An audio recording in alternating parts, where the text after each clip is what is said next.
Saudi আরবের নিরাপত্তা বাহিনীর অভিযানে এক সপ্তাহে 22,222 জন অবৈধ প্রবাসীকে গ্রেপ্তার করা হয়েছে। আবাসন, সীমান্ত নিরাপত্তা এবং শ্রম আইন লঙ্ঘনের অভিযোগ আনা হয়েছে তাদের বিরুদ্ধে। শনিবার দেশটির স্বরাষ্ট্র মন্ত্রণালয় জানায়, গত 14 থেকে 20 আগস্ট পর্যন্ত বান্ডেল থাকলে প্রতি সেনমানিতে টাকা বাঁচবে।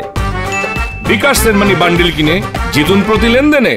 সৌদি আরবের বিভিন্ন এলাকায় অভিযান চালিয়ে এই অবৈধ প্রবাসীদের গ্রেপ্তার করা হয়েছে।